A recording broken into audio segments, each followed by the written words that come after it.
you guys remember all the drama that was surrounding Amber Heard and Johnny Depp? How big it was, and how the trial was like the trial of the freaking century almost, it seemed like, and made so many law YouTubers massive when they were covering it. Well, now apparently the new Aquaman and the Lost Kingdom test screening has just recently proved something that has been of major debate, whether or not Amber Heard was actually going to be removed from the next Aquaman movie. And apparently, according to this test screening, she will not be removed from the film. She's actually still in the film, but her character Mira is going to be sidelined for about a third of the movie. So it seems like Amber Heard is still going to be in this movie, regardless of all the drama surrounding the trial and the fact that she was found guilty. Because as we know in Hollywood, women don't seem to face the same consequences as men whenever they accuse men of anything, and she was proven to be lying, and unfortunately she's still going to get her way. So we're going to get into the article, guys, from good old Bounding into Comics, and it says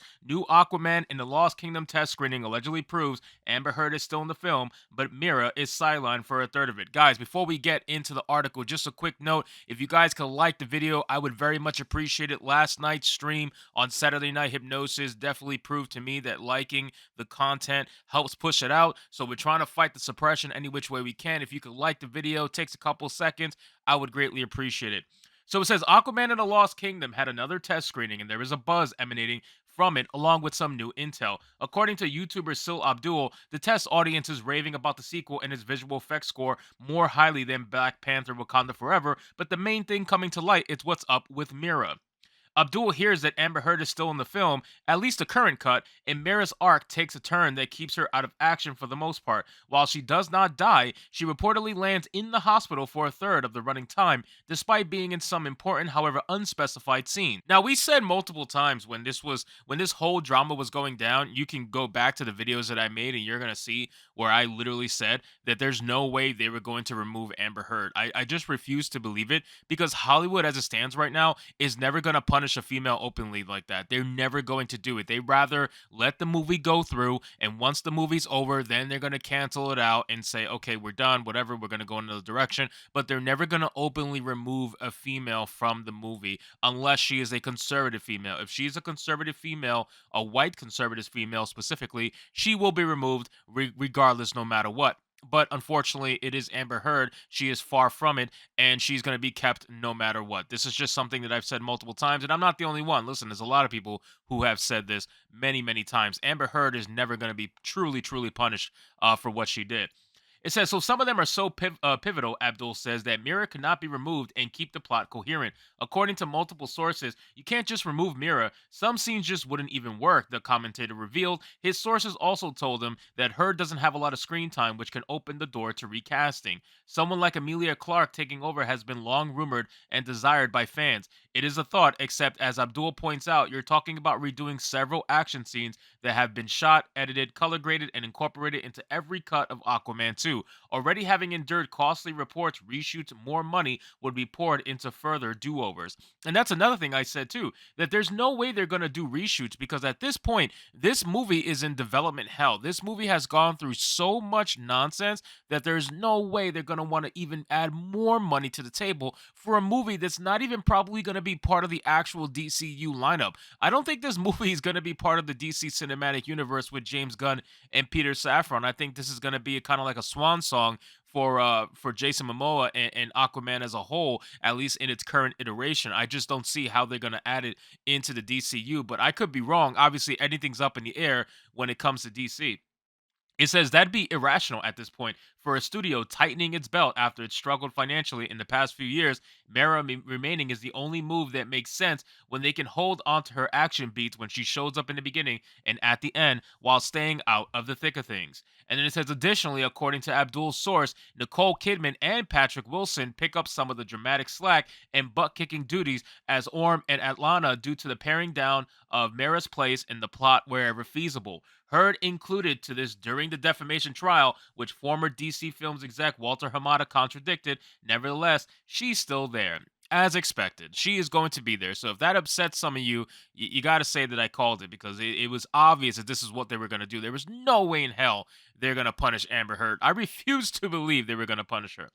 It says upset fans don't want to see Amber Heard anymore, might not be pleased, but that seems to be what Warner Brothers has decided on. Abdul keeps in mind that the cut of Lost Kingdom screen may not be the final one, and recasting Mira is always on the table in the future. Of course, by then, it isn't soon enough for everyone. Our very own editor, John Trent from Bounding Into Comics, chimed in during Abdul's stream to say he won't be wasting money on seeing the movie. Won't be watching. Sounds like another flick that will lose money. Trent wrote through Bounding's YouTube account. Warner has lost hundreds of millions of dollars on films lately, from Black Adam to Wonder Woman 1984 to Birds of Prey, and that's just DC.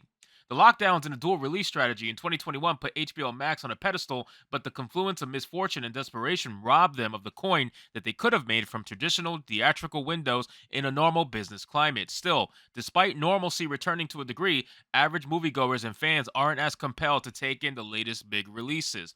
Now, I never did quite understand why they did that dual release setup. I thought that was pretty stupid. I remember making a video about it many, many months ago about when they were doing, and Disney did it too with Black Widow. Like, they had a dual release, and I just don't get it. Like, why would you do that? You're obviously going to ruin any money that could have been brought to the movie theaters by trying to do a dual release at the same exact time for your movies on streaming and in theatrical. It was kind of stupid. You should have just went the regular model of releasing in the movie theaters first and then doing digital. But I know that they kind of had this idea that nobody was really going to go to the movie theaters for movies anymore, at least not many people. And certain movies have proved them very wrong that that was not the case. Spider-Man No Way Home was definitely one of them that kind of blew past the narrative that movies just can't be successful anymore in theaters. It definitely destroyed that narrative, and now everybody's trying to play catch up to a movie like that. But at the end of the day, the whole dual setup, I just never got that. I thought that was a pretty stupid thing to do. I think that was definitely wasting a lot of money, wasting a lot of opportunity to make money in certain scenarios. And I'm glad to see that they're at least realizing that and going back to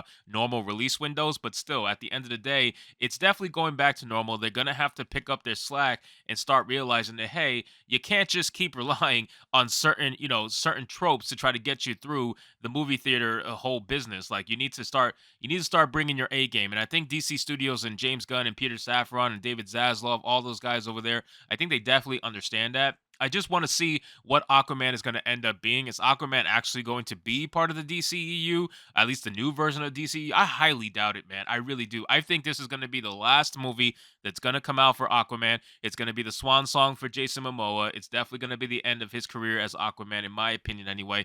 And from there, everything's going to be up in the air. They're going to be able to recast whoever the hell they want, including Mira.